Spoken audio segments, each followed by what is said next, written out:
జ్ఞానులు ఎందుకు వచ్చారంటే అలాంటి ఆయన కావాలనుకున్నాడు కనుక వచ్చారు. ముగిస్తున్నాను. మీకు కూడా ఆయన కావాలా? అయితే షరతులు వర్తిస్తాయి.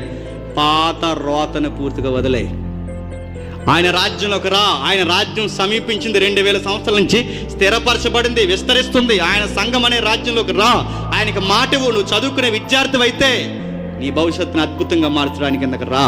నువ్వు సంసారం చేసే తల్లివైతే నీ సంసారాన్ని అద్భుతంగా మార్చడానికి కిందకు రా. నువ్వు ఉద్యోగస్తుడివైతే, నువ్వు పెద్ద మనిషివైతే, నువ్వు రెక్కల కష్టాన్ని నమ్ముకున్నవాడు అయితే, యథార్థవంతులుగా ఉంటే ఆశీర్వాదకరంగా మార్చేయడానికి కిందకు రా. చూపులో, మాటలో, ప్రవర్తనలో ఆయన మాట వినేలా ఉంటే ఆశీర్వాదకరంగా మారుస్తాడు. మనం చేసే పొరపాటు అని చెప్పిన ఈయన తాలీక అని చెప్పుకుంటాం కానీ చెప్పండి, ఇంకొకడు ఆపోజిట్ ప్రభుత్వం చెప్పండి, సాతానుగాడు ఆడితో సెటపడలేదు.